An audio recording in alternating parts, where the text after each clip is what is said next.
Welcome to Real versus Real. In today's episode, we're diving into the world of high fashion and family intrigue with the story of the Gucci family. The film House of Gucci brought to life their drama, decadence, and deception. But how much of it is true? Join us as we compare the real House of Gucci to the Hollywood version. The Gucci family dynasty. The Gucci dynasty began in 1921 when Guccio Gucci opened a leather goods store in Florence. Known for its luxury craftsmanship, the brand expanded over decades, eventually becoming a global fashion powerhouse. By the 1980s, it was an empire, but family feuds and internal power struggles were threatening to tear it apart.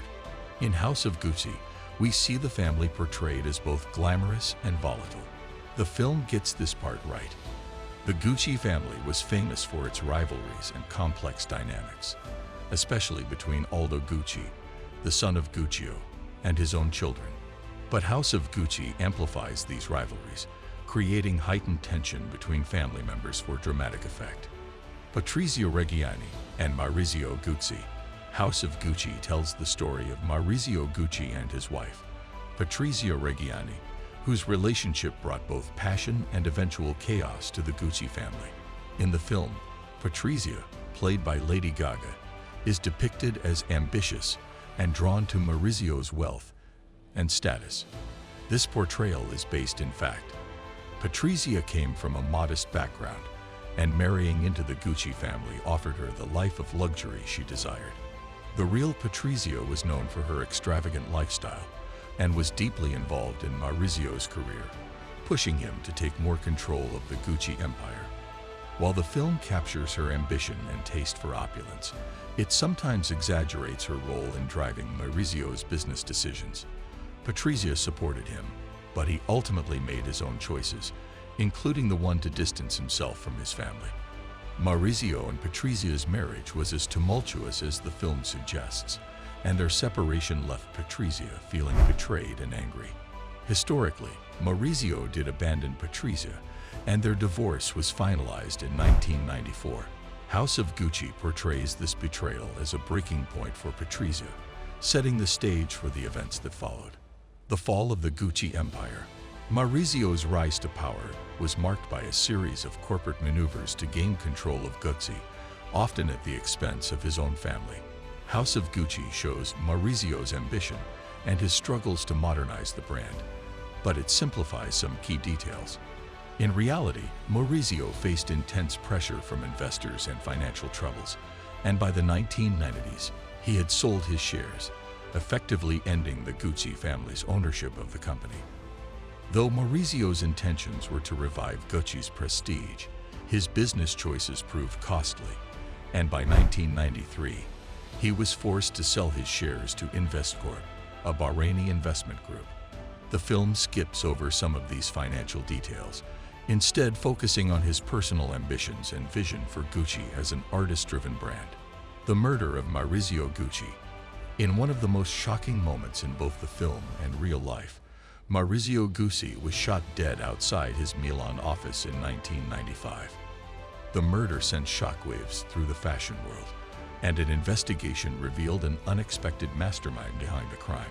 House of Gucci paints Patrizia as a vengeful ex-wife who conspires to have Maurizio killed out of jealousy and anger over their failed marriage. Historically, Patrizia was indeed convicted of orchestrating his murder, with investigators uncovering that she had hired a hitman through intermediaries. However, the film dramatizes Patrizia's motivations, playing up her jealousy and scorned woman image.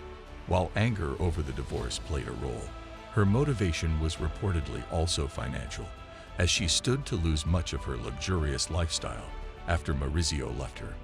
Known as the Black Widow by the media, Patrizia maintained her innocence during her trial, claiming she never intended for Maurizio to be killed. The trial and media sensation. Patrizia's trial became an international sensation.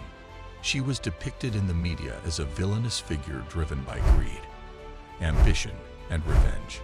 House of Gucci captures this intense media scrutiny, though it simplifies some aspects of her defense.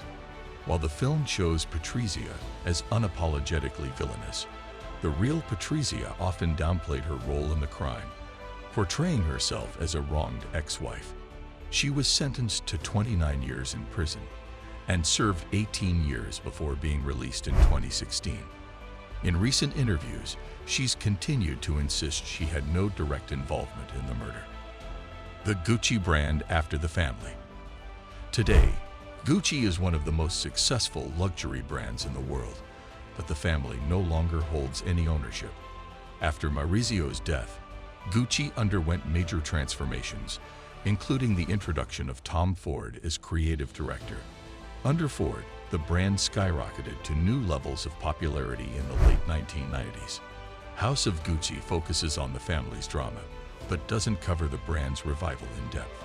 Tom Ford's vision turned Gucci into the modern, edgy, and desirable brand we know today. Although the Gucci family lost control of the company, their legacy is felt in the brand's history and cultural impact. Without the family's influence, Gucci evolved to become even more globally recognized, cementing its status as an iconic luxury brand. The family's story may be filled with scandal and loss, but Gucci's name lives on, albeit with a different vision. Conclusion: real versus real. How accurate is House of Gucci? So, how close is House of Gucci to the real story? The film captures the drama, wealth, and betrayal that define the Gucci family, but it adds a layer of Hollywood exaggeration to keep us entertained. Patrizia's motives, the family dynamics, and Maurizio's corporate struggles are all real, though they're often simplified or sensationalized for effect. In the end, House of Gucci is a blend of fact and fiction, offering a glimpse into the real story behind the brand while keeping the audience on the edge of their seats. It may not be entirely true, but the Gucci legacy, both glamorous and tragic, is something Hollywood couldn't resist. Thanks for watching Real versus Real. If you enjoyed this look into the House of Gucci, don't forget to like, subscribe, and let us know which famous family you'd like us to explore next. See you next time.